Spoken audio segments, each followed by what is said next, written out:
묵상 기도하심으로 2015년 신년주일 예배 하나님께 드리겠습니다. 또 내가 새하늘과 새 땅을 보니 처음 하늘과 처음 땅이 없어졌고 바다도 다시 있지 않더라. 또 내가 봄에 거룩한 성 새 예루살렘이 하나님께로부터 하늘에서 내려오니 그 예비한 것이 신부가 남편을 위하여 단정한 것 같더라.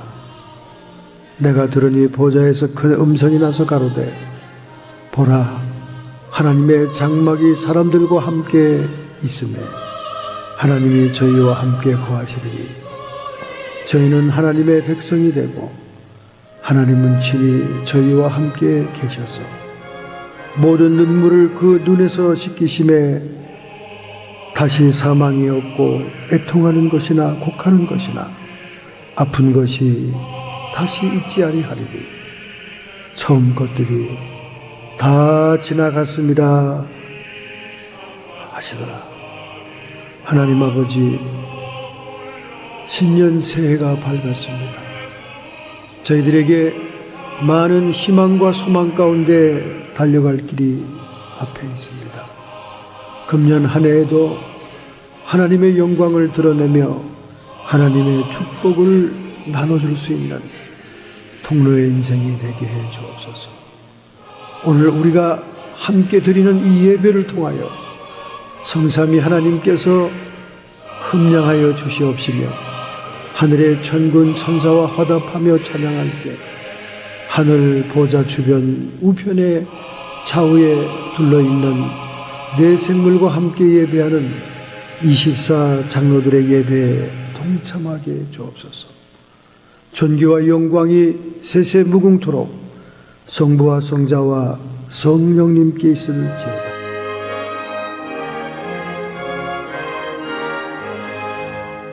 하나님의 말씀입니다. 신약성경 379페이지입니다. 베드로전서 2장 9절부터 12절의 말씀을 함께 통독으로 봉독하겠습니다. 새해 축복의 통로가 되자라는 제목으로 하나님의 은혜 받기 전에 먼저 기록된 계시의 말씀을 읽으실 때 살아계신 하나님의 음성이 여러분의 영혼 속에 울려 퍼지기를 축원합니다. 오직 너희는 택하신 족속이요 왕같은 제사장들이요 거룩한 나라여 그의 소유된 백성이니 이는 너희를 어두운 데서 불러내어 그의 기이한 빛에 들어가게 하신 자의 아름다운 덕을 선전하게 하려 하십니다. 너희가 전에는 백성이 아니더니 이제는 하나님의 백성이요 전에는 긍휼을 얻지 못하였더니 이제는 긍휼을 얻은 자니라. 사랑하는 자들아, 나그네와 행인 같은 너희를 권하노니 영혼을 거스려 싸우는 육체의 정욕을 제어하라. 너희가 이방인 중에서 행실을 선하게 가져 너희를 악행한다고 비방하는 자들로 하여금 너희 선한 일을 보고 권고하시는 날에 하나님께 영광을 돌리게 하려 함이니라. 아멘.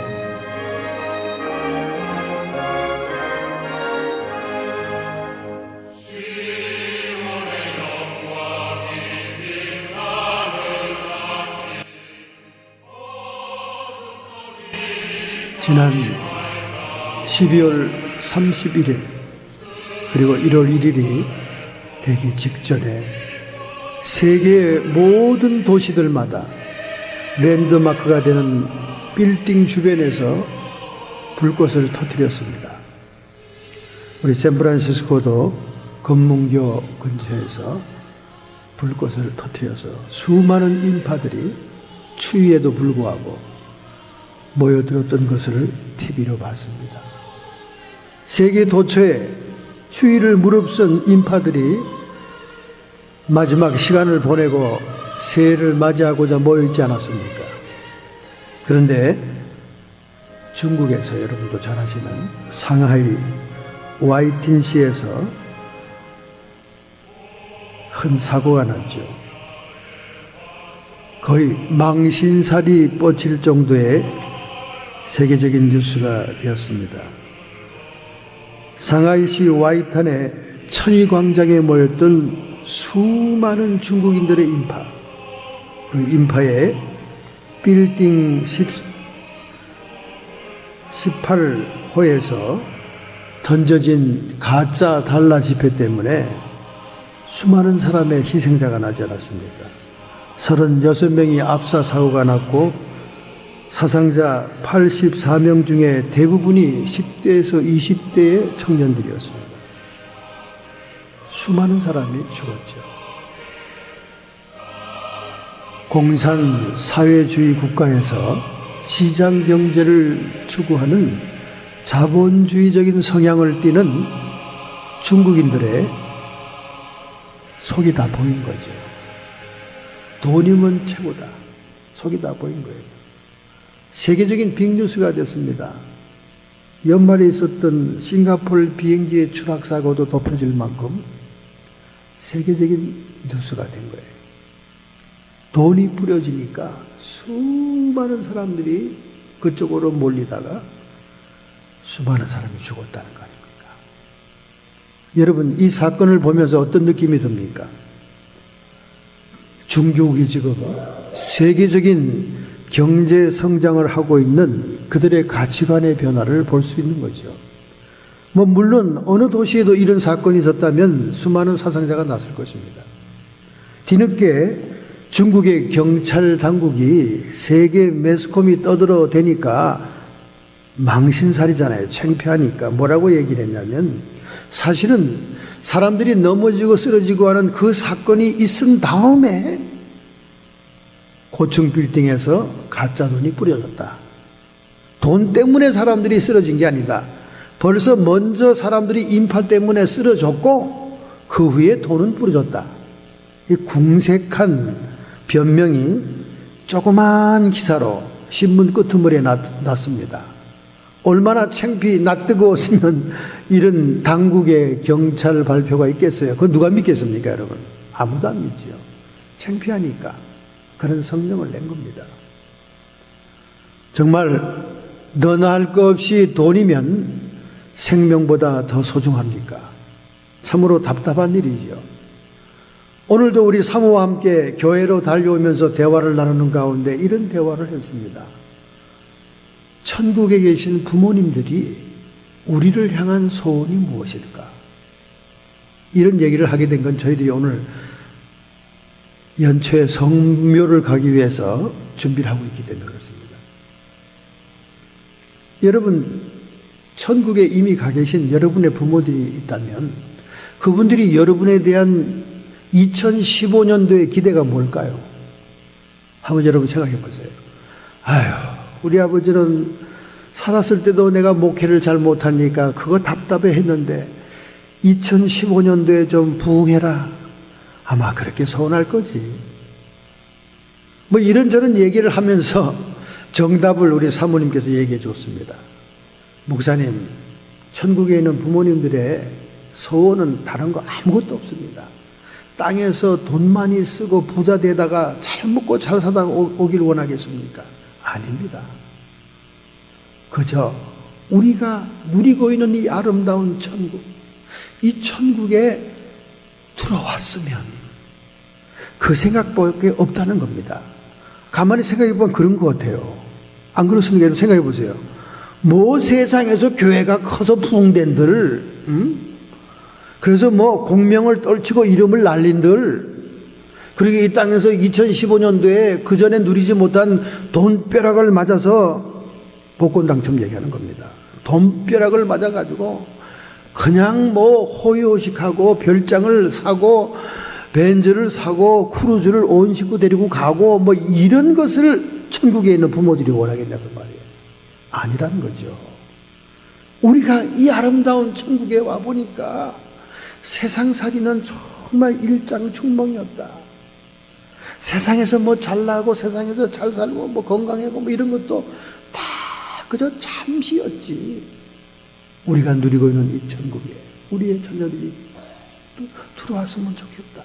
그 소원밖에 없을 거다 그 말이죠. 할렐루야. 그러니까 오늘 우리가 어떤 자세로 새해를 맞아야 됩니까?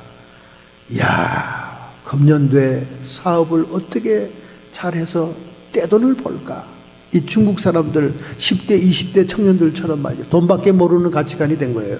공산사회 국가에서 돈 맛을 하는 거죠. 이것이 세계 매스컴을 타니까 중국이 갑자기 낯뜨거워진 거예요. 그러니까 당국, 경찰이 수습하느라고 순서가 틀렸다. 먼저 쓰러지고 넘어진 다음에 조금 있다가 돈이 부러졌다. 이렇게 궁색한 변명을 하는 겁니다. 천상에 계신 우리 부모님들의 간절한 소망은 여러분이 그 아름다운 천국에 들어오기를 소원하는 거예요. 그런데 이 땅에 있는 성도들은 어떻습니까? 아이고 목사님, 천국은 뭐 다 들어가기로 된 거 아니에요? 아, 구원의 확신 매달 물어보잖아요. 아이고 그건 무슨 뭐 죽으면 갈 건데. 천상에 있는 부모들이 소원은요 닦고 없습니다. 우리가 누리고 있는 이 아름다운 천당, 이 천국에 우리의 자녀들이 들어왔습니다. 뭐 목회 잘해서 부흥하기를 원한다. 뭐 잘 먹고 잘 살기 원한다. 직장 좋은 데로 올라가면 좋겠다. 임금 더 주는 데로 가면 좋겠네. 금년도 천상에 있는 부모들의 소원이 그거겠어요? 아닙니다. 이 천국에 들어왔습니다. 그래서 여러분, 우리가 혹시라도 천국에 간다면, 어쩌다가 천국에 간다면 깜짝 놀랄 일이 있습니다. 그토록 세상에서 완전히 천국의 1등석에 갈 것 같은 사람들은 보이지 않고 이름도 빛도 없던 전혀 모르는 사람들이 면류관 쓰고 천국에 있을 거다 그 말이에요.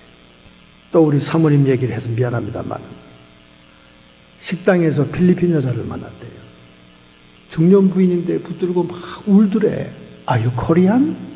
코리안이라니까 붙들고 막 울더라는 거예요. 그러니까 막 너무 당황스럽잖아요.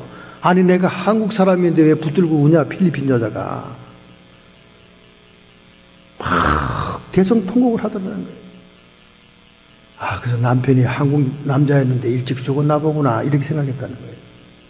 근데 그게 아니고 자기는 필리핀의 수많은 섬들 가운데 이름도 없는 섬에서 왔는데, 미국에 이민 왔는데 내 어린 시절부터 나를 부모보다 따뜻하게 사랑해준 한국인 선교사가 있었다는 거예요. 그래서 그 선교사님이 생각나면 눈물이 절로 나오고 대성통곡이 난다. 그 선교사님은 벌거숭이처럼 뛰어다니는 자기 어린 시절부터 그렇게 사랑해주고 좋은 것들을 주고 좋은 얘기를 가르쳐주고 공부도 가르쳐주고 그렇게 했다는 거예요. 그런데 그 선교사님의 사는 모습은 원주민하고 똑같이 살더라는 거예요. 이파리로 야자나무로 걸친 지붕에 아침나절에 나가 고기를 잡아서 그 고기로 식사를 하고 자기들과 똑같이 살았다는 거예요. 그러면서 대성통곡을 하더라는 거예요. 여러분, 하나님이 인정하시는 진짜 선교사가 있습니다. 하나님이 인정하시는 진짜 목사 성직자들이 있습니다.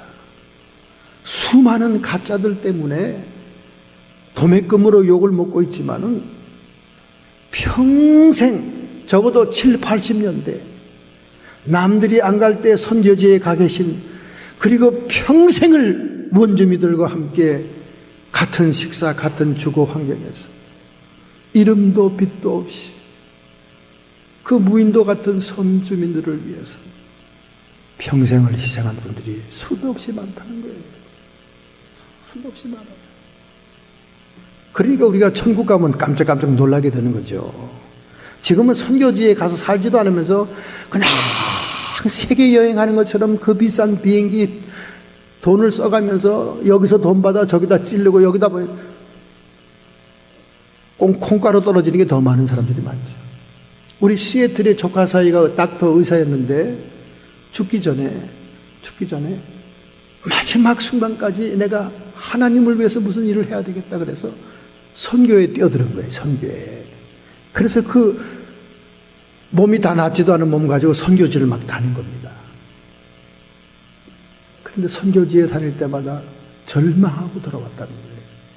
선교제에 자기는 애쓰고 힘써서 막 이렇게 물건을 선물을 준비해 갔더니 선교지에 가보니까 선교사 가족들이 쓰는 모든 물건들이 명품 중에 명품들이더래요.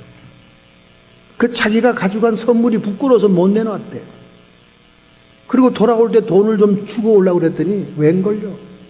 뉴욕에 집이 2채, 거기에 선교사 자식들이 다 유학하고 있고 무슨 황제 집안처럼 살더라는 거예요.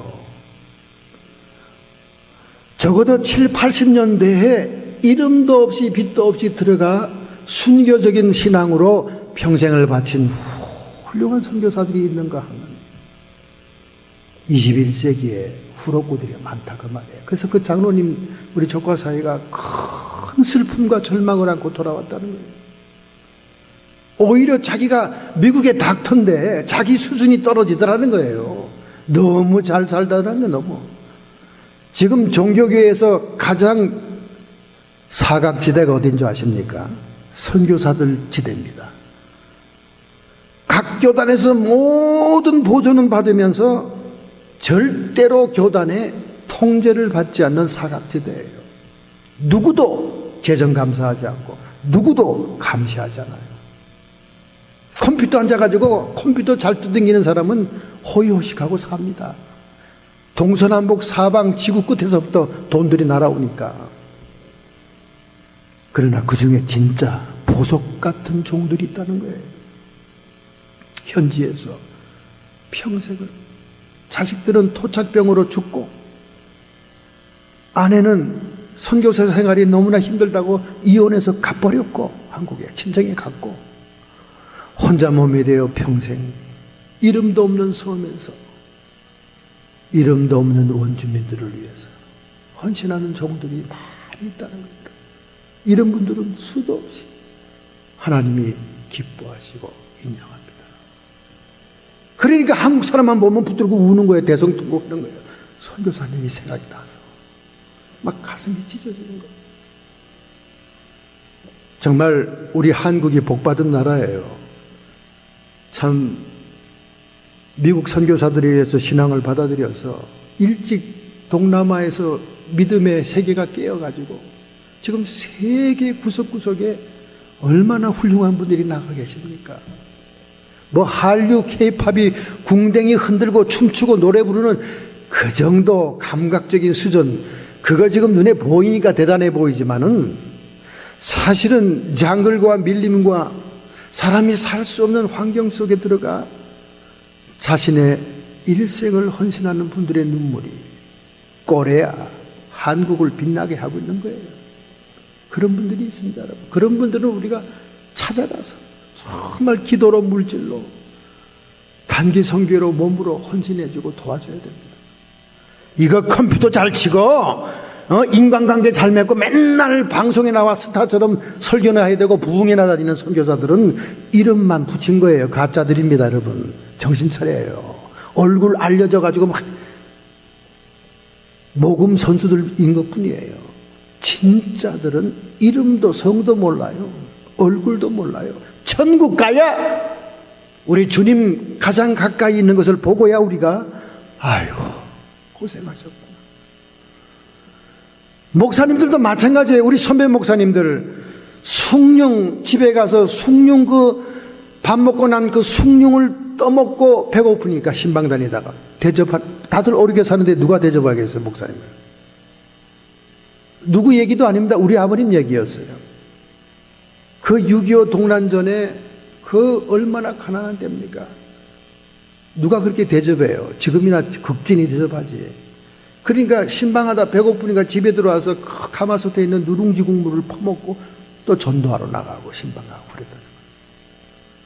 그런 눈물겨운 선배 목사님들의 그 뜨거운 희생과 헌신, 그것으로 일어난 우리 한국교회, 지금 젊은 목사들은 호의호식하고 이건 뭐 탤런트보다 더 대접받고 팬들이 뭐 와글와글하고 정말 정신들을 차려야 되는 거예요. 하나님의 심판은 하나님의 성전으로부터, 하나님의 심판은 이 성전의 앞자리부터 시작된다고 성경 계시록에 나오잖아요.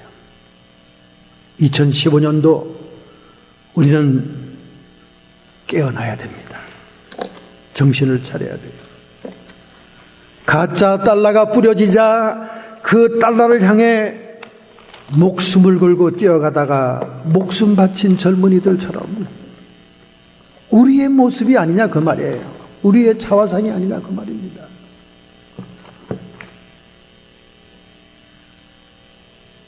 우리 교회는요 전통이 생겼습니다. 홈리스들이 왔다 갔다 하면서 부엌에 음식을 가져가도 지나가는 그림자 다 보면서도 전부 다 예배 보고 있잖아요. 안 나가잖아요. 자리 안 떠. 훈련이 됐어요. 축도 안 받으면 그날 예배는 완성된 게 아니에요. 설교, 여러분 설교 들으러 오는 게 아닙니다. 설교는 예배의 한 부분이지. 예배는 성삼위 하나님께 우리 온몸을 다해 드리는 거예요. 절대 생리적인 급한 볼 일이 아니고는 예배 전에 일어나면 안 되는 거예요. 그건 예배를 드린 게 아닙니다. 축도를 받고 마지막 찬송이 끝날 때까지 기다렸다가 딱 나가야 되는 거예요. 그게 예배가 끝난 겁니다. 기왕 그렇게 멀리 여러분들 와가지고 예배를 왜 미완성으로 끝나고 갑니까? 2015년도에는 우리 교회의 전통을 지켜야 됩니다, 여러분. 그래서 음식하는 동안 기다리는 동안 서로 대화하면 되니까 그거 뭐 급하게 서둘러 하나도 없는 거예요. 예배가 제일 우선순위예요. 2015년도에 우리 교회의 전통을 잘 세워나가야 됩니다. 여러분, 하나님이 천지를 창조할 때 모든 환경을 준비한 다음 사람을 만들었어요. 그렇잖아요. 6일째 모든 세상을 다 준비한 다음 부잣집 아들처럼 다 예배하고 준비한 다음 그 다음에 사람을 맨 마지막에 만들었단 말이에요. 우리는 이렇게 복받은 사람들이에요. 그것도 못 느낄까 봐 창세기 1장 27절 28절에 그냥 축복을 듬뿍 부어주잖아요. 하나님께서 남자와 여자를 만드시고 그들에게 복 주시되 막 복을 막 부어줘요. 이게 원축복이라고 그러잖아요. 오리지널 블레싱. 우리는 이미 축복을 받은 자들이에요. 태어날 때부터 축복을 받은 자들입니다. 다만 사탄의 미혹에 의해서 우리의 선조들이 타락함으로 원죄가 들어오고 그 축복을 상실하게 됐죠. 불법적으로 마귀에게 빼앗긴 게 됐습니다. 그래 천하의 영광의 모든 권리를 마귀가 가지고 있다가 광야에 시험당하는 예수님에게 자기한테 절하면 준다고 장담하잖아요. 그래서 예수님의 손으로 마귀의 머리를 진멸함으로 인해서 그 원축복을 완전히 회복합니다. 여러분 창세기 1장 27절 28절을 보세요. 생육하고 번성하라, 땅에 충만하라, 땅을 정복하라, 모든 생물을 다스리라. 무슨 축복입니까? 땅에 속한 축복을 빌어주고 있는 거예요. 그러니까 오리지널 블레싱은 하나님이 천지를 우주 만물을 지으시고 이 땅에 속한 축복을 빌어주고 있는 겁니다. 허락한 거예요. 그런데 예수님께서 회복한 축복은 뭡니까? 마태복음 24장 마지막에 하늘과 땅의 모든 권세를 내가 가졌노니 볼지어다 세상 끝날까지 항상 너희와 함께 있으리라. 할렐루야. 예수님께서 회복한 오리지널 블레싱은 뭐냐?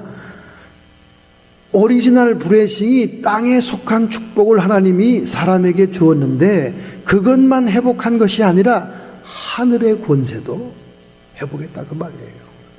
하늘의 권세를 회복했다는 말이 뭡니까? 하늘에 있던 마귀의 세력을 땅으로 쫓아낸 거예요. 공중 권세 잡은 마귀를 퇴치한 겁니다. 그러니까 하늘의 권세까지 성도들에게 회복해 주었다는 거예요. 오늘 여러분과 제가 영적인 세계를 감당할 수 있고 마귀 사탄 귀신의 세력들을 대적할 수 있는 것은 하늘의 권세를 회복해 주었기 때문인 거예요.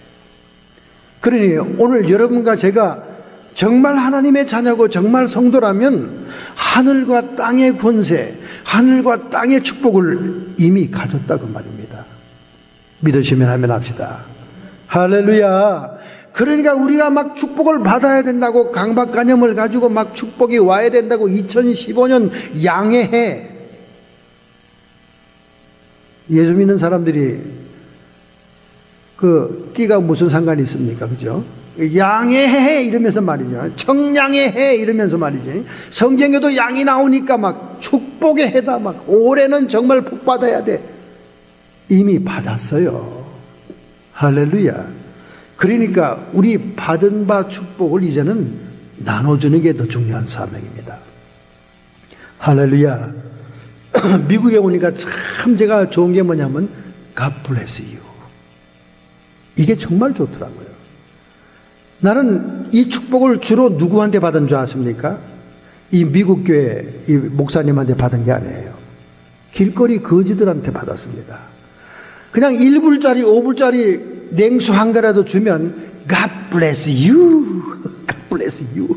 거지들이 축복을 해주더라고요. 그러니까 거지들의 축복을 받으면서도 왠지 찝찝하긴 하지만은 이 축복이 진짜일까? 찝찝하긴 하지만은 어쨌든 좋더라니까. 난 목사님들한테 God bless you 받아본 적이 없어. 목사들의 사명이 God bless you고 성도들의 사명이 God bless you인데 그저 미국 교회는 어쩌다가 한번 1년에 한번 끼 안아주면 God bless you 나올까? 주로 받는 게 거지들한테 받았어요. God bless you 이러면서 말이죠. 그래도 참 그 말이 듣기 좋더라고요. 여러분 God damn you보단 좋잖아요. 저주를 받아라. 그거보단 좋잖아. 그렇잖아요.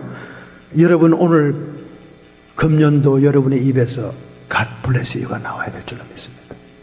God damn you 이러지 말고 God bless you. 그냥 2년도 꼴보기 싫고 저놈도 미워 죽겠고 그냥 이래가지고 전부 다 입에서 God damn만 나오면 안 돼요. God damn만. God damn이 나오면 여러분이 먼저 저주를 받고 그 다음에 그 사람이 저주를 받는 거예요.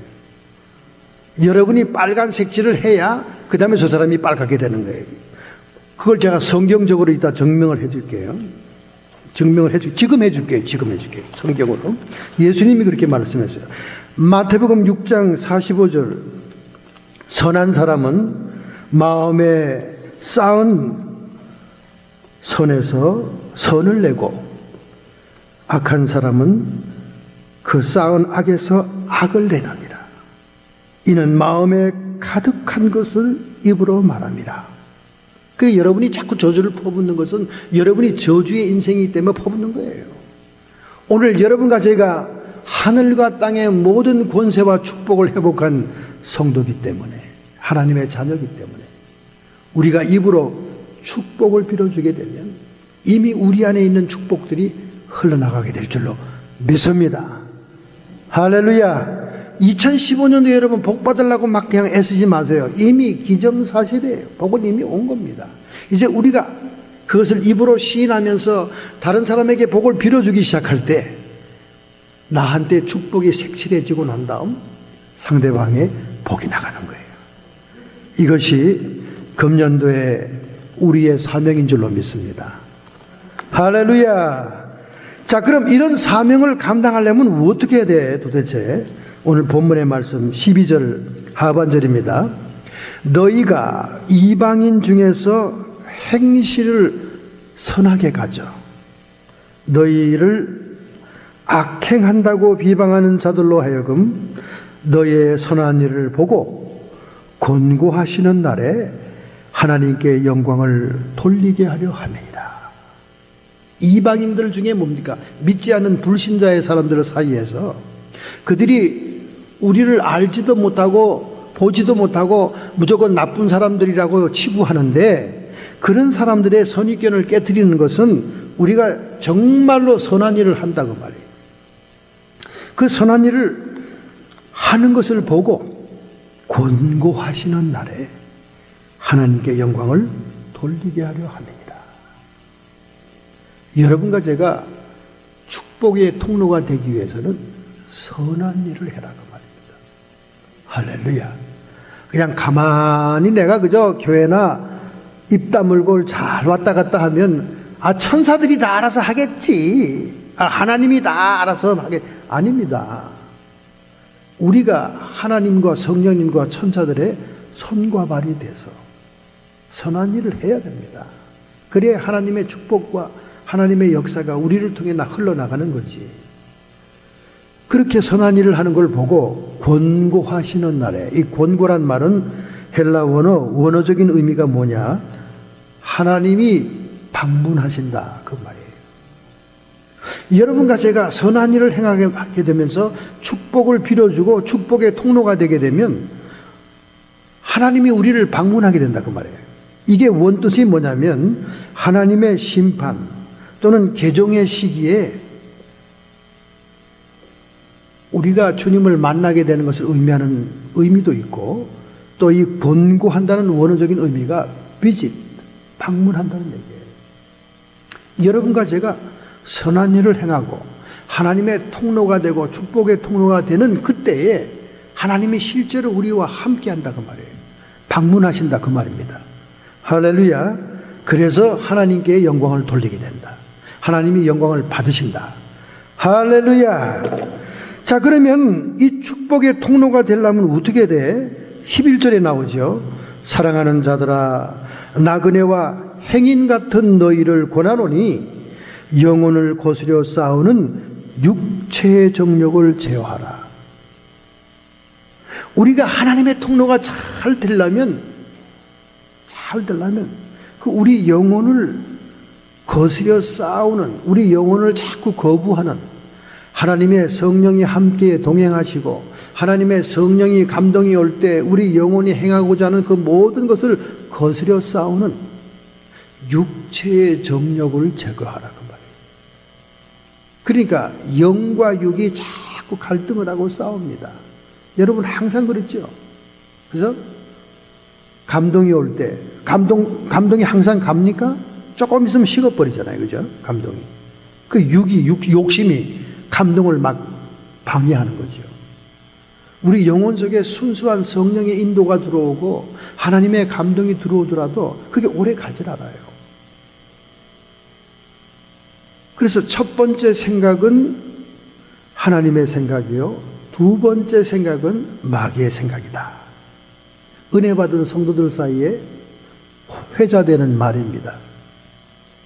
즉 뜨겁게 감동이 올 때 그 감동을 순종하려고 그러는데 육체의 정욕이 그걸 거스려 싸운다는 거예요. 나의 욕심, 나의 사욕, 내가 먼저지, 내 이익을 추구하는 그런 정욕들이 해방한다, 그 말입니다.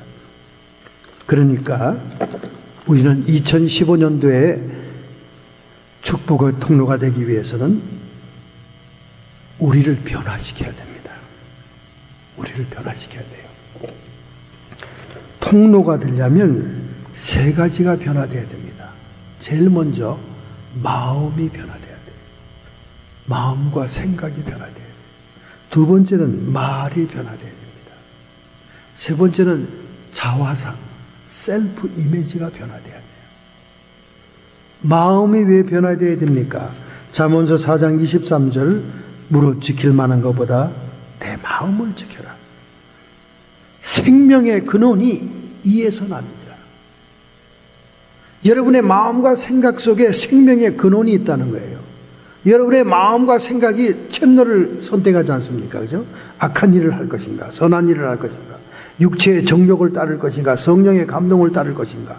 내 마음과 생각이 분주하잖아요. 하루 종일 워킹하지 않습니까? 네버 슬립이에요. 그죠? 심지어 꿈자리까지 역사하지 않습니까? 마음의 즐거움은 양약이라도, 잠언서 17장 22절입니다. 심령의 근심은 뼈를 마르게 하느니라. 여러분, 마음에 내가 생각하는 것이 뭐 특별한 노력이 필요합니까? 특별한 노동이 필요해요? 돈이 필요합니까? 아니잖아요. 그런데 마음이 즐거운 것은 양약이다, 그 말이에요. 양약. 좋은 약이다, 보약이다, 그 말이에요. 그런데 심령이 근심하면 뼈를 마르게 한다. 여러분, 뼈가 마르면 피가 생산이 안 되는 거예요. 육체의 생명은 피에 있는데 피를 만드는 것이 뼈예요. 그렇잖아요? 뼈가 마르면 생명이 죽는다, 그 말이에요. 여러분이 무심히 하고 있는 근심과 염려들, 그것들이 여러분의 뼈를 마르게 하고 생명을 젖먹는다, 그 말이에요. 그러니 얼마나 마음과 생각이 중요합니까? 2015년도에는 여러분이 다부지게 마음과 생각을 지켜야 되겠다. 나쁜 것들이 침투하고 바이러스가 침투하고 불쾌한 감정이 침투하고 마귀의 생각이 침투하지 않도록 지켜야 되겠다. 가룟 유다가 예수님을 팔아먹으려고 할 때 배신하고자 하는 생각을 넣었다고 성경이 말하잖아요. 모든 귀신과 마귀의 세력들이 우리를 의식화해서 행동에 옮기게 할 때는 생각에다가 집어넣는 거예요. 생각에다가. 마음에다가 집어넣는 거예요. 그러니까 우리가 지켜야 됩니다. 프로텍션 해야 돼요. 방어해야 됩니다. 그래서 금년도에 우리가 축복의 통로가 되기 위해서는 여러분의 마음과 생각을 지켜야 됩니다. 함부로 생각이 흘러가도록 내버려 둬서는 안 돼요. 딱딱 카트를 해야 돼요. 불결한 생각이 들어오면 잘라내야 됩니다. 불안한 생각이 들어와도 잘라내야 됩니다. 초조한 생각도 잘라내야 됩니다. 쓸데없는 근거 없는 염려와 근심도 잘라내야 됩니다. 마음과 생각을 지켜라. 예수님이 그렇게 얘기했잖아요. 너희들 마음에 쌓은 선에서 선이 나오고 너희 마음에 쌓은 악에서 악이 나오는 거다. 평소에 여러분이 어떤 생각을 하고 있으면 여러분이 그렇게 된다 그 말이에요. 그것이 성경 말씀이 있지 않습니까? 잠언서 23장 7절 대저 그 마음의 생각이 어떠하면 그 위인도 그러한즉. 그 무슨 말입니까? 사람이 생각하는 그것이 바로 너다 그 말이에요. 너다. 네가 생각하는 것이 너다 그 말이에요. 그러니까 얼마나 이 생각이 생명의 근원이고 중요합니까? 2015년도에 여러분의 마음과 생각을 항상 정결하게 정화하는 그런 역사, 결단, 의지를 가져야 돼요. 그게 잘 안 돼요. 잘 안 돼요. 해방하는 세력이 많고 방해하는 영들이 많기 때문에 잘 안 됩니다. 그러나 우리의 의지를 주님께 드릴 때 주님이 도와주는 거예요.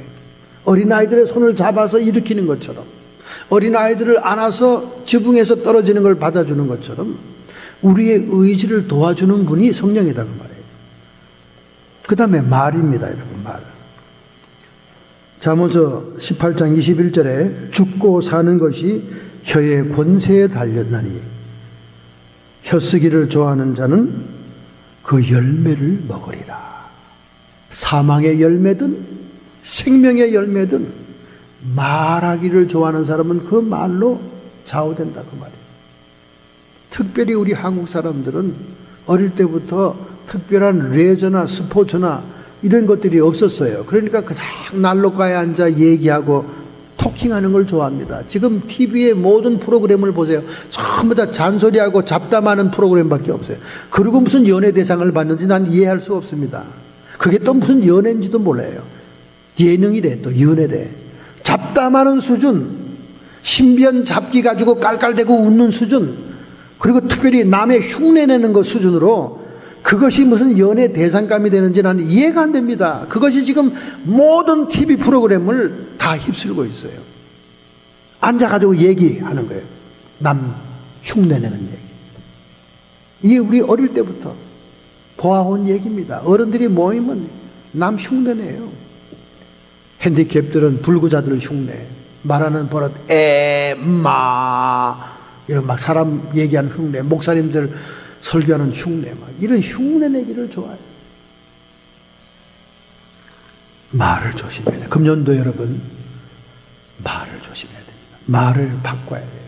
믿음의 말과 확신의 참말과 남에게 용기와 힘을 불어넣어주는 그런 좋은 말들을 가려서 해야 됩니다. 상대방에게 상처를 주고 상대방을 룩다운하는 말이나 상대방을 용기를 잃게 하는 그런 말들을 하지, 부정적인 말을 하지 말아야 돼요. 그래서 예수님도 말했잖아요. 너희가 마지막 날에 너희가 한 말로 인하여 심판을 받으리라. 오늘 우리 한국 성도들이 가장 가볍게 여기는 것이 말입니다. 말로 던져놓으면 무슨 근거가 남는 것도 아니고 증거가 남는 것도 아니고 안 했다고 부정하면 끝나니까. 더군다나 전화 통화 어두운 데서 얘기하는 것들은 이루 말할 수가 없습니다. 교회가 붕괴되고 싸우고 분쟁하는 이유가 이 다 전화 말이에요. 그래서 교인들끼리 전화번호를 교환하는 거 이렇게 보면요, 앞날이 보이고 두렵습니다. 하도 그런 걸 많이 봐가지고 전화 많이 해서 좋은 게 없어요. 우리 교회 버클리 대학 교수님이 얼마나 열심히 교회 나왔습니까? 목사님 설교 은혜 받습니다. 그 먼 데서 두 분이 그렇게 열심히 나왔어요. 근데 어떤 분이 그 부인한테 그렇게 따라다니면서 전화번호를 받더라고요. 그래서 아이고 저분들이 저렇게 열심히 나오는데 이제 수명이 다 찼나 보다 이렇게 생각했어요. 그랬더니 아닌 게 아니라 그분이 전화번호를 따가지고 가더니 매일 아침 저녁으로 쏴라대기 시작했다는 정보를 딱 받은 지 얼마 안 되어서 교회 발을 딱 끊어버리더라고요. 여러분 이 말이 얼마나 사람들을, 자기는 뭐 좋은 말 했고 먼 데서 오시니 뭐 어쩌고 뭐 수고하시고 좋은 말만 했다지. 그러나 상대방은 그 말 속에서 그 교회에 쓸데없는 있지도 않은 복잡한 비하인드 스토리를 들은 것과 같으니까 사람이 찝찝하니까 교회를 안 나오게 됩니다. 정말 답답합니다. 그 조금만 더 나오면 그 부인에게 있는 그 문제를 좀 해결할 수가 있는데 그걸 못 나오게 전화질로 끊어버리더라고요. 참 답답해요. 여러분. 우리 한국 성도들은 말이 문제입니다. 근데 말은 반드시 심판받는다고 얘기하고 있습니다. 그래서 요한계시록에 나오잖아요.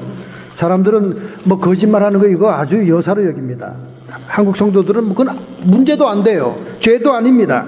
그런데 요한계시록엔 분명히 거짓말이 얼마나 무서운 죄를 짓는 것인지 얘기하고 있습니다.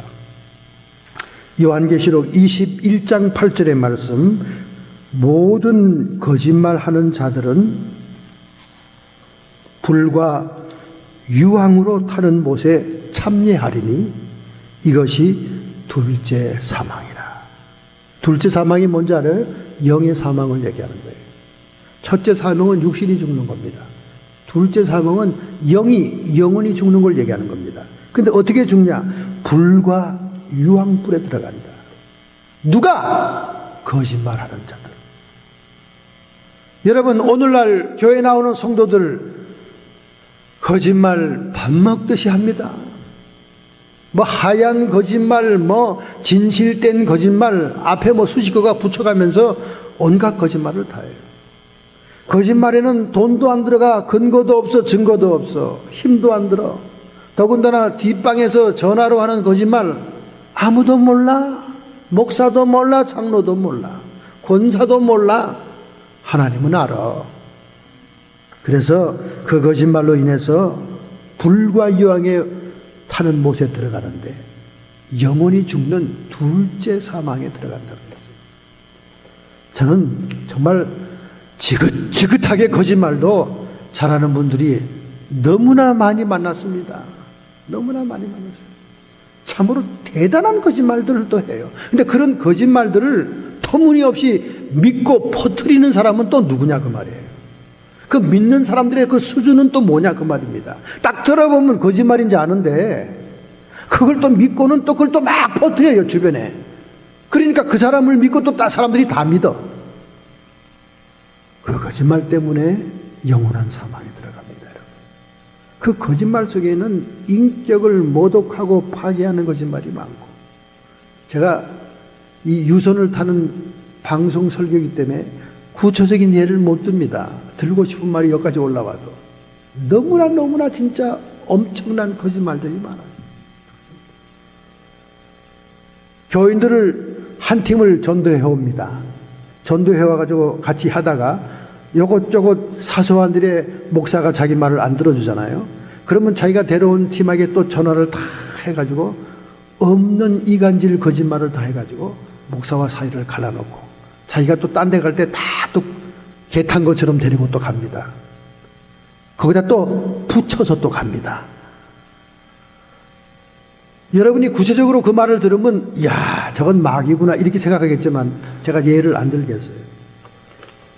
정말 금년도에 여러분 거짓말이 습관처럼 나오는 거 입을 때리면서 회개하셔야 됩니다.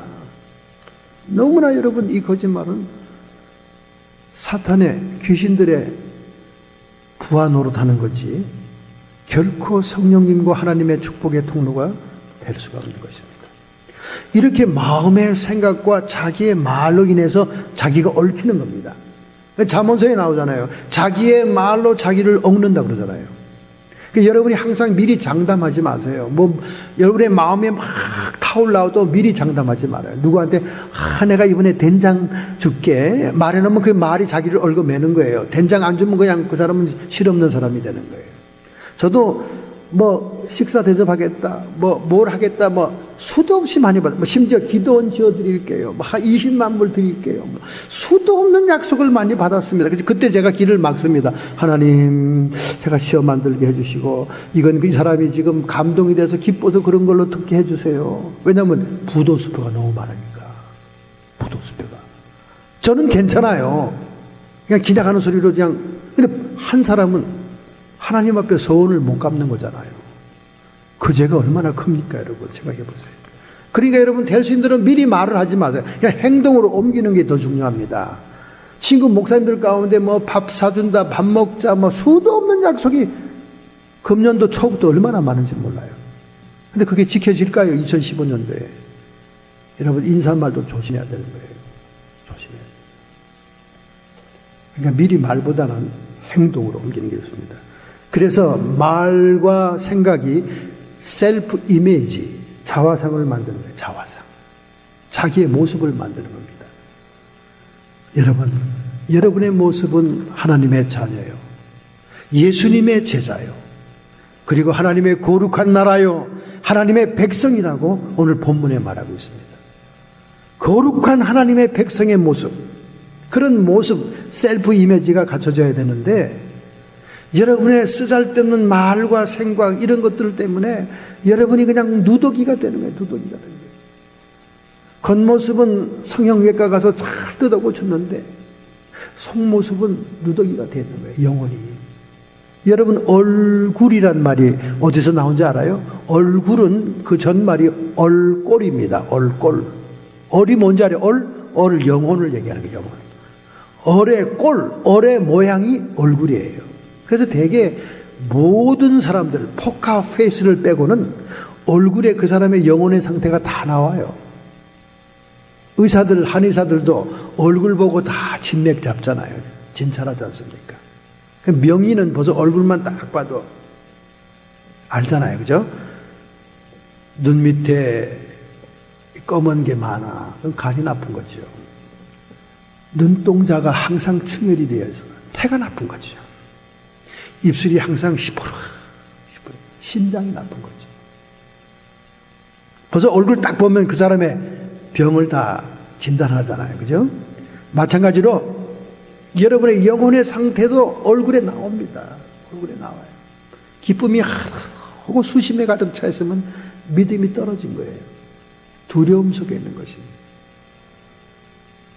이게 얼꼴, 얼의 모양이다 그 말이에요. 얼굴은 얼의 모양이다. 이 영혼의 모양이다 그 말이에요. 꼴, 얼굴. 그래서 얼굴을 그냥 연말 대세일 LA에 얼마나 얼굴을 뒤집어 깐 데가 많습니까? 그냥 여기서 그냥 장거리 차를 타고 그냥 달려가서 일주일씩 들어 누워 있다가 오는데 그렇게 해봤자 좀 몇 달 지나가면 또 옛날 얼굴 또 나와요. 죽은 게 또 나오고. 예? 얼굴이 또 주름은 그대로예요. 그래서 제가 이번에 제안했어요. 그렇게 가서 칼로 깔아내는 것보다 주사로 썩은 생선 독을 넣는 것보다 보톡스 그거보다 월마세 가면 스킨에 영양을 주는 싸구려 약이 있습니다. 그거 먹으면 얼굴이 그냥 광채가 나요. 그런 게 다 있어?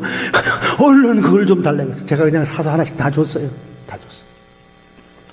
여러분, 축복의 통로가 되려면 말과 생각과 셀프 이미지를 바꿔야 돼요. 이스라엘 백성이 12정탐관의 정탐을 받고 난 다음에 10명이 뭐라 그럽니까? 우리가 안악자손과 같은 여리고성의 사람들을 보니까 우리는 메뚜기 같다. 스스로 비하하는 거예요. 여러분과 저는 메뚜기가 아닙니다. 오늘 본문에 얘기하지 않습니까? 너희는 택하신 족속이요. 할렐루야. 왕 같은 제사장이요. 거룩한 나라요 소유된 백성이니 어두운 데서 불러내어 기이한 빛에 들어가게 하신 하나님의 아름다운 덕을 선전하게 하려 함이니라. 너희가 전에는 백성이 아니더니 이제는 하나님의 백성이요 전에는 긍휼을 알지 못하더니 이제는 긍휼을 얻은 자가 되었다. 할렐루야. 정말 소중한 존재가 되었어요. 거기에 걸맞는 변화가 있어야 됩니다. 그래서 잠언서 20장 27절에 말하기를 사람의 영혼은 여호와의 등불이라. 사람의 깊은 속을 살피느니라. 하나님은 여러분과 저를 자신의 등불로 쓰기를 원한다는 거예요. 할렐루야. 그런데 그 등불에 불을 비치는 그 카바가 다 껌댕이가 지고 청소를 안 해서 눈이 끼리끼리 하면 빛이 밝혀지겠습니까? 사람의 영혼을 밝히겠어요? 오늘 여러분과 제가 여호와의 손에 들린 등불이 되기 위해서 2015년 평두에 등잔을 닦읍시다. 깨끗하게 닦아요. 말을 변화시키고 마음과 생각을 지키고 나의 자화상을 바꿔야 됩니다. 실패의 인생이요, 지지율이 못난 인생이요, 아무것도 내놓을 게 없는 인생이다. 설령 2014년도까지 그랬다 할지라도 이제 2015년 이후에는 여러분과 저에게는 하나님이 함께 하시는 소망이 있는 줄로 믿습니다. 할렐루야. 2차 세계대전에 잠수함 한 대가 침몰이 됐습니다. 여러분 생각해 보세요. 바다 밑속에서 갇혀있는 그들의 공포와 불안은 얼마하겠습니까? 즉각 구조대원들이 유디대원들이 내려가고 있었습니다. 그런데 모르스 부호가 들어온 거예요. 우리에게 희망이 있냐? 우리를 구조해 줄 수 있냐? 이 구조대원들도 모르스 부호로 그들에게 대답을 했습니다. 지금도 늦지 않았다. 우리는 너희를 구하기 위해서 가고 있다. 희망을 버리지 말아라. 그래서 그 잠수함 안에 있는 대원들이 막 찬송가를 부르고 서로 격려하고 희망을 막 준 거예요. 왜냐하면 물이 자꾸 차오니까. 결국 그들이 소망 가운데 잘 버텼기 때문에 결국 결정적인 순간에 구조를 받게 되는 겁니다. 이런 절망 속에 있는 잠수대원만 못할 것 같습니까? 우리는 천지와 우주를 지으신 하나님이 우리의 소망줄인 줄로 믿습니다. 할렐루야. 두 번째는 왕 같은 제사장이요. 할렐루야. 여러분 제사장도 보통 제사장이 아니에요. 왕인 제사장. 왕이다 그 말이에요. 여러분 왕이 뭡니까? 왕은 권세가 있어요. 사탄과 사람에 대해서 왕적인 권세를 가진 자다 그 말이에요. 우리가 사람을 정복하고 선포하고 다스리고 사탄을 정복하는 그런 권세가 있는 왕 같은 신분이다 그 말이에요. 킹십이 있다 그 말이에요. 그 다음에 제사장이다. 제사장의 의미는 뭡니까? 하나님에 대해서 섬기고 순종하고 희생하고 봉사하는 걸 얘기하는 겁니다. 출애굽기 19장 5절부터 6절에 말합니다. 세계가 다 내게 속하였나니 너희가 내 말을 잘 듣고 내 언약을 지키면 너희는 열국 중에 내 소유가 되겠고 너희가 내게 대하여 제사장 나라가 되며 거룩한 백성이 되리라. 여러분과 제가 왕 같은 제사장이라는 것은 얼마나 큰 축복을 받은 게 모릅니다. 왕이라는 것은 권세가 있고 사탄에게 선포할 수 있고 사람들도 다스릴 수 있는 그런 하나님의 권세를 받았다는 것이고, 제사장은 하나님을 통해 섬기고 예배하는 것을 의미하는 것입니다. 여러분과 제가 이 지상에 존재하는 한 가장 소중한 것이 하나님을 섬기는 제사장 직무인 줄로 믿습니다. 그래서 금년도에도 하나님을 예배하는 것에 우선순위를 둬야 돼요. 왜 하나님께서 예레미야에게 너희들이 이방의 포로로 잡혀가서 70년 만에 돌아오리라. 70년이라는 숫자를 얘기한 줄 아십니까? 북이스라엘은 아수리아에 의해서 BC 722년에 멸망당하고 남유다는 바벨론에 의해서 BC 586년에 멸망당합니다. 사사시대부터 그들이 멸망할 때까지 490년 동안 안식년을 안 지켰어요. 안식년.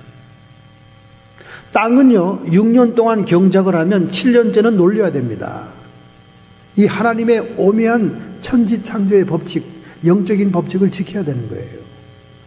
이렇게 7년째 땅을 놀림으로 인해서 만물의 주권을 하나님께 돌리는 거고 천지창조주가 하나님이심을 경외하는 거예요. 근데 그들이 안 지켰어요. 아니 1년 더 경작하면 생산품이 얼마나 많이 나오는데 무슨 소리야. 그래서 490년 동안 안 지킨 안식년이 70년. 그래서 그들을 억지로 바벨론 포로로 끌려가게 해서 70년 동안 땅을 놀리게 합니다. 하나님은 한 번 한다면 하는 사람이에요. 너희들이 70년을 경작하고 안식년을 안 지켰지 강제로 억지로 지키게 하겠다. 그래서 그게 70년이에요.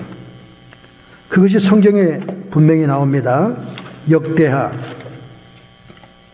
36장 21절부터 23절. 이에 토지가 항무하여 안식년을 누림같이 안식하여 70년을 지내었으니 여호와께서 예레미야 입으로 하신 말씀이 응하였더라. 490년 동안 70년 안식년 안 지킨 것을 채우게 하기 위해서, 하나님의 선지자 예레미야 입을 통해 말한 것을 응하게 하기 위해서 그들이 70년 동안 바벨론 포로가 된 거예요. 그동안 땅은 황무해서 안식년을 지켰다는 거예요. 억지로라도. 22절에 바사왕 고레스 원년에 여호와께서 예레미야 입으로 하신 말씀을 응하게 하시려고 바사왕 고레스의 마음을 감동시키매 저가 온 나라에 공포도 하고 조서를 내려 가로되 23절 바사왕 고레스는 말하되 하늘의 신 여호와께서 세상 만국을 내게 주셨고 나로 명하여 예루살렘의 성전을 건축하게 하셨나니 너희 중에 무릇 그 백성된 자는 다 올라갈지어다. 나 하나님 여호와께서 함께 하시기를 너 하나님 여호와께서 함께 하시기를 원하였노라. 아멘. 여러분, 세상의 왕 가운데 택한 족속 다윗 왕을 빼고는 이방 족속 가운데 하나님의 아들이라고 칭하면서 이사야에 하나님이 사랑한 왕이 있다면 고레스 왕입니다. 고레스 왕은 페르시아 나라를 건국한 왕이에요. 세계 고대 역사에도 나오는 유명한 왕입니다. 본래 바벨론을 친 두 나라 연합군은 메데와 파사입니다. 메디아라는 시티, 파사라는 시티, 도시 국가 나라였어요. 근데 그들이 장성해서 하나님이 막 권세를 주니까 커져서 연합군이 돼가지고 바벨론을 때려 부수잖아요. 그리고 메데와 파사의 나라가 양국이 양립하다가 페르시아가 메디아를 점령해서 페르시아 나라가 됩니다. 그 페르시아 나라의 최대 왕이 고레스예요. 고레스. 이 고레스에 대한 역사의 문헌이 있습니다. 한 번은 이 메디아 나라 왕이, 메디아가 굉장히 큰 도시로 발전하고 있었어요. 국가로. 왕이 아침에 일어나는데 이제 막 결혼한 공주가 막 왔습니다. 아버지, 꿈을 꿨어요. 그러면 무슨 꿈을 꿨는데 이렇게 이른 아침부터 나를 찾아왔냐. 그때 임신 중이었어요. 공주가. 신혼이었어요. 자기 왕의 부하와 결혼을 시킨 거죠. 꿈에 자기가 화장실에 들어가서 오줌을 넣었다는 거예요. 오줌을 넣는데 그 오줌이 화장실을 넘치더니, 그 다음에 방을 넘치더니, 그 다음에 페르시아의 수도를 넘치더니 세계 온 지역에 오줌이 넘쳤습니다. 아빠 무서워요. 왕이 가만히, 메디아 왕이 그 얘기를 들어보니까 이게 보통 꿈이 아니거든. 그래서 그 나라의 유명한 꿈 해석자를 불러서 도대체 이 꿈이 무엇이냐 해석해봐라. 그랬더니 그 꿈을 해몽하는 사람이 아주 부끄러운 말로 이렇게 얘기하는 거예요. 왕이시여, 장차 공주가 낳을 아들이 세계를 정복할 꿈입니다. 그 아들은 당신의 나라까지 다 회파하고 세계의 대제국을 이룰 것입니다. 그래, 몰래 시위대장을 불렀습니다. 딸에게는 얘기할 수 없잖아요. 시위대장을 불렀습니다. 너는 정신을 지금부터 차려라. 내 딸 공주가 아들을 분만하거든 무조건 죽여버려라. 그랬던 거예요. 여러분, 이게 성경에 안 나오는, 역사에 나오는 얘기입니다. 여러분, 얼마나 중요한 얘기인지 몰라요. 그 공주가 낳은 애가 나는 데만 눈이 막 빛나는 거예요. 여러분, 너무 인물이 잘생긴 거예요. 시위대장이 칼로 확 죽이려고 그러다 보니까 아까워.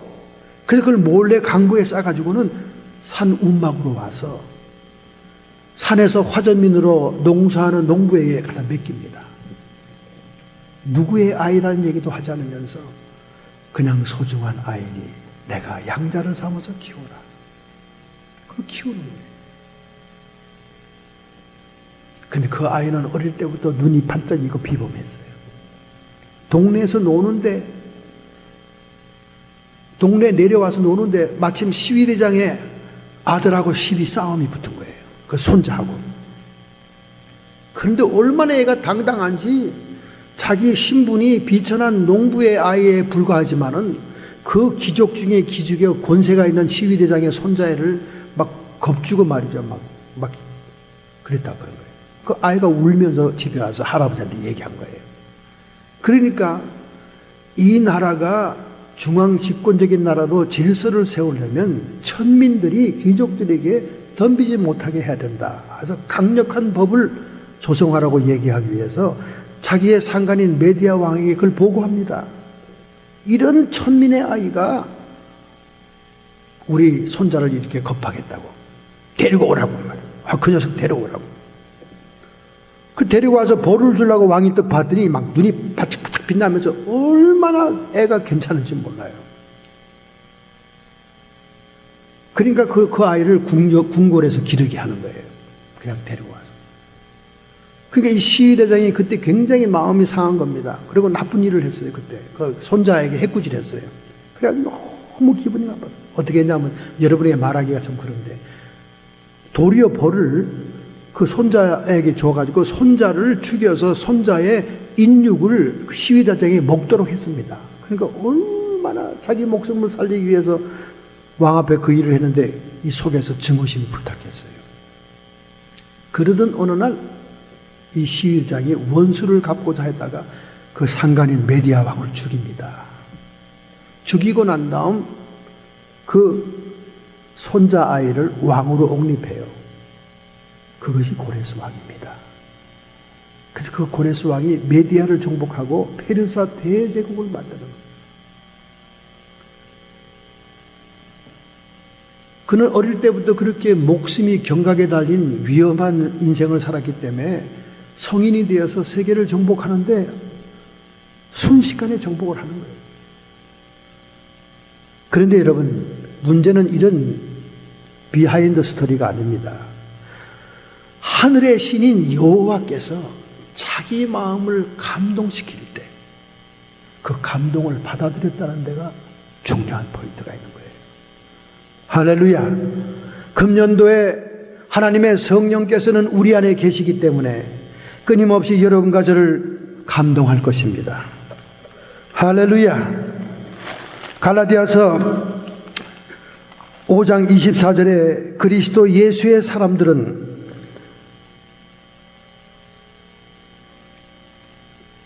육체와 함께 그 정과 욕심을 십자가에 못 박으느니라. 여러분과 제가 우리의 정과 욕심을 부단하게 십자가에 못 박고 하나님의 성령의 인도를 따르고자 할 때 성령이 우리를 감동할 것입니다. 그런데 이 감동에 순종하느냐, 이 감동이 얼마나 가느냐가 중요하다는 거예요.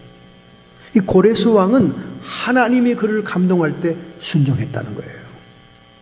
이스라엘 백성들을 본국으로 보내서 성전을 짓게 하고 자기 나라를 지키게 했다는 거예요. 북이스라엘을 멸망시킨 아수르 나라는 혼혈 정책으로 식민지를 다스렸습니다. 반란이 일어나지 않게 그들이 점령한 땅에는 자국민을 보내서 막 섞어서 피를 섞어버렸어요. 그러면 그냥 자기 한민족이 되는 거예요. 바벨론은 인질 정책을 씁니다. 국가의 귀족들과 요인들, 똑똑한 사람들을 인질로 잡아가지고 자기들이 활용하면서 붙들고 있어요. 인질을 붙들고 있으면 본국에서 반란이 안 일어나지요. 우리 옛날 한국처럼 말이죠. 왕자나 왕족들을 인질로 잡고 있는데 어떻게 반란을 일으키겠어요? 바벨론은 그렇게 했습니다. 그런데 이 고레스는 하나님의 감동을 받아 자기의 식민지의 백성들을 본국으로 다 보내서 그들이 본국에서 자치적인 생활을 잘 해가지고 세금만 잘 바치게 했다고 말이에요. 어떤 것이 제일 머리가 좋습니까, 여러분? 어떤 것이 좋아요? 자기 자국에 가가지고 막 자기 자치 생활을 잘하고 자기들이 사업과 고향에서 일가 친척 잘 살면서 수확이 많이 나오게 해서 세금을 바치게 하는 것이 그게 가장 머리가 좋은 거죠. 식민정책. 지금 현대가 그렇게 하고 있잖아요. 현대사회가 그렇지 않습니까? 바로 고레스는 그렇게 감동대로 역사했던 것입니다. 하나님의 축복의 통로가 된 거죠. 할렐루야. 금년도에 여러분과 제가 이런 축복의 통로가 되어야 될 줄로 믿습니다. 신년 벽두에 의학의 놀라운 학설이 하나 발표됐어요. 여러분, 오늘날 성인들이 암이 걸리는 것이 환경 유전자 결함, 환경 조건, 주변 환경 스트레스 때문에 암 걸린다. 그렇게 지금까지 알아왔는데 존스 홉킨스 의학팀이 신년 벽두에 발표하기를 그런 것이 아니다. 인간의 정상적인 세포, 줄기세포가 세포 분열을 일으킬 때 돌연변이 현상일 뿐이다. 여러분과 제가 정상적인 세포들이 분열하면서 헌세포는 떨어져 나가고 새로운 세포가 우리 육체를 이루는데 6개월이면 다 변한다고 그러잖아요. 우리 육체의 세포가 다 바뀌죠. 그런데 그런 정상적인 세포 분열에서 돌연변이가 생김으로 인해서 암이 오는 것이지, 무슨 환경 요건, 무슨 식품 잘 먹어서 독이 들어와서 또는 우리가 스트레스 받기 때문에 그거는 3분의 1에 불과하다는 거예요. 그래서 3분의 2는 뭐냐? 정상적인 세포가 분열하면서 갑자기 DNA의 서열이 혼란스럽게 바뀌면서 돌연변이가 생겨서 암이 생긴 것이다. 그러므로 그들이 말하기를 사람들이 암이 생기는 것은 운이다.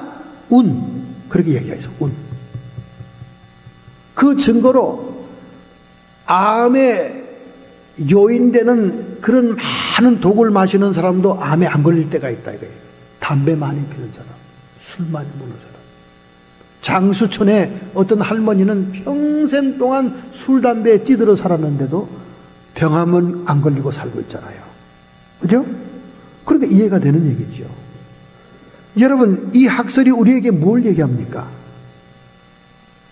세상 사람들은 운이다고 얘기하는 그것이 우리에게는 하나님의 주권이다 그 말이에요. 할렐루야. 제가 얘기했죠. DNA를 연구한 생물학자가 인간의 세포마다 야훼, 여호와의 이름이 새겨져 있다는 거예요. 마치 그림을 그린 작가가 자기 이름을 사인하는 거죠. 천지 만물을 지으신 후에 6일째 인간을 만드신 하나님, 우리 인간 세포마다 자기의 이름을 새겨놨다 그 말이에요. 그러니까 존 홉킨스 대학의 의학팀은 운때가 안 맞아서 3분의 2의 요인이 세포 정상 분열하다가 돌연변이가 생기고 DNA 서열이 엉켜서 암이 된다. 우연이 된다. 그렇게 얘기하고 있지만 오늘 하나님의 택한 백성들의 입장에서는 그것마저 하나님의 주권이다 그 말이에요. 할렐루야. 그러므로 2015년도에 암세포가 우리의 육체를 장악하기 전에 우리는 축복의 통로가 되어야 될 줄로 믿습니다.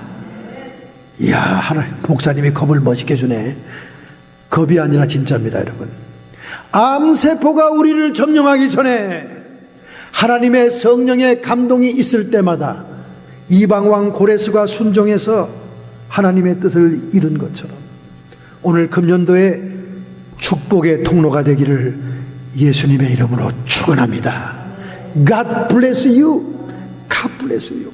하나님이 당신을 축복합니다. 여러분의 선행과 선한 일을 통해 하나님의 영광의 통로가 열리기를 축원합니다. 할렐루야. 암이 돌연변을 일으켜 우리의 육체를 장악하기 전에 하나님의 축복의 통로로 쓰임받기를 원합니다. 이렇게 결단하고 결심한다면 여러분의 가슴에 오늘 손을 얹기 바랍니다. 여러분의 육체의 질병 아픈 부분에 손을 얹기 바랍니다. 오늘 여러분의 의지로 결단하고 결심한다면 우리 하나님 하늘과 땅의 권세를 가지시고 우리를 복주시고 인도하실 줄로 믿습니다.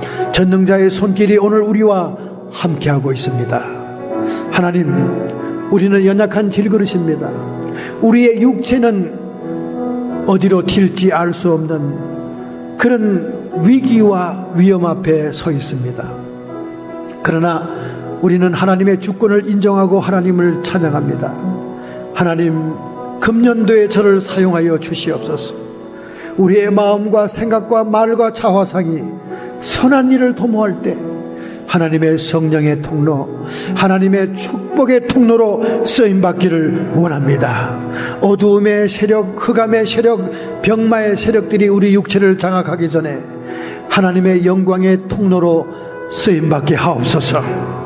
나사렛 예수의 이름 권세로 명하노니 성도의 육체와 정신에 역사하여 우리에게 고통을 가져온 모든 세력들은 예수님의 피권세로 쫓김을 받고 치유함을 받을지어다.